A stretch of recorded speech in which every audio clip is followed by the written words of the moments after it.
something about that last question of, is this new?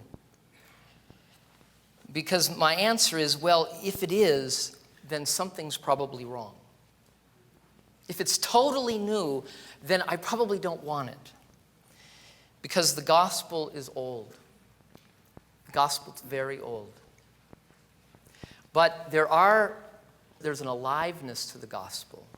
There's a freshness. And so as we go through these weeks together, I think my hope is not that you'll say, oh, wow, now that's a novel idea. Wow, that's new. I hope more it will be, yeah, gosh, that's so true.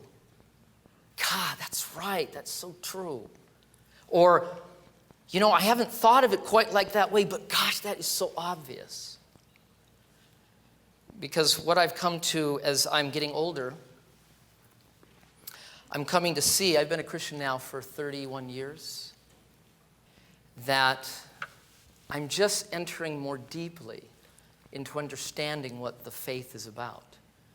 I'm just entering more deeply into experiencing what this gospel really was about. And so there are times when I understand, yeah, that's a new insight, but really it's a new implication of an old truth. And so what I'm going to do in these next 5 weeks is this will not be a systematic kind of exploration into spiritual formation.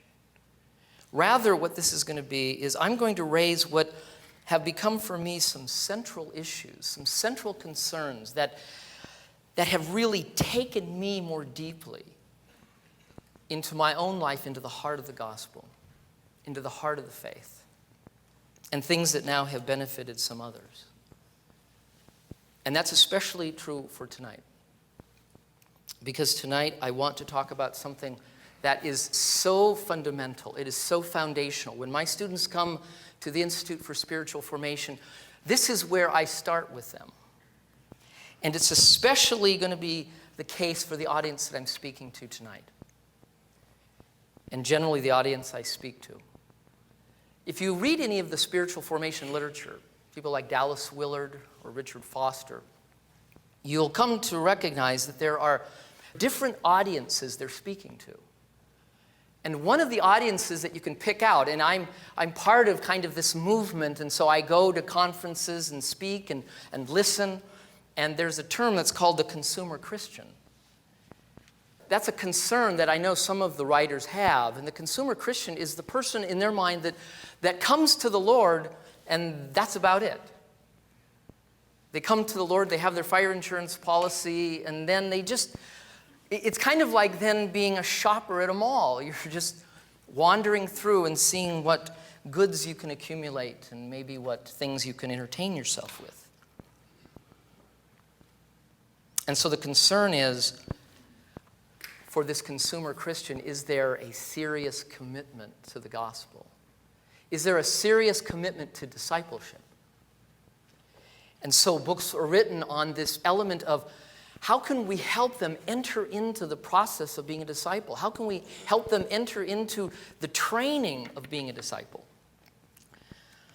And I have no doubt that there is a little bit of a consumer in all of us.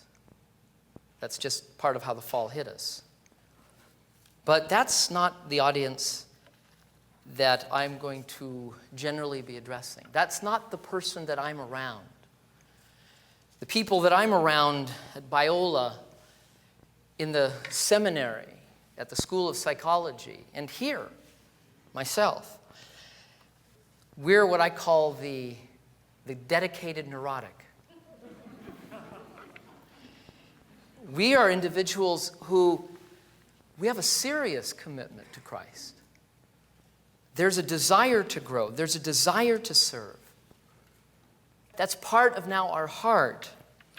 And yet here, with that deep desire to grow, as the years go on, and now I'm in the notes, so if you want to grab the notes, the first bullet.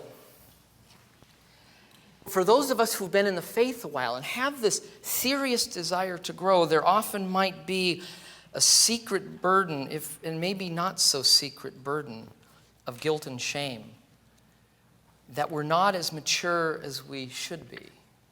That we feel like, maybe God, I should be further along. We've heard now many sermons. And remember when we were a younger believer, we heard a sermon, it was like, yes! You know, Pastor Dale would speak. That's it. I'm going to go out and do it. Well, now you've heard a sermon like that 15 times.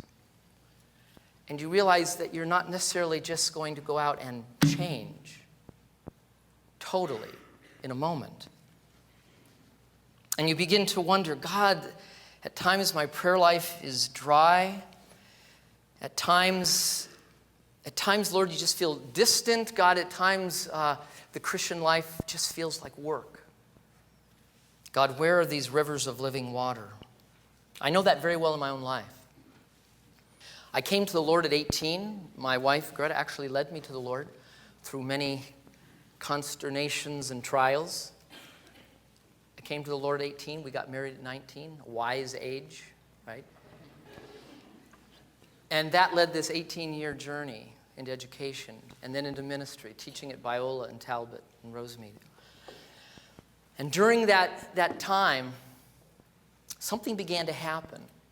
When I came to the Lord at 19, there was such an expulsive power of love I felt, an excitement for the Lord. And I'm going to be talking about this later in the series, what that was. And as the years went on, I think it began maybe in seminary, although I don't think there was a causal relation to seminary and my dryness, but maybe there was. But at some point, something began to change. And I began to say, God, I used to be so excited about you. God, where are those rivers of living water you talk about? The Christian life began to feel like work. And I remember I would memorize texts like in Galatians to walk in the Spirit. And I'd say, Lord, I get the walk part. Where's the Spirit part? Or I'd hear John 15:5. And it would be, I am the vine, you are the branches. He who abides in me and I in him, he's the one who bears much fruit. For apart from me, you can do nothing.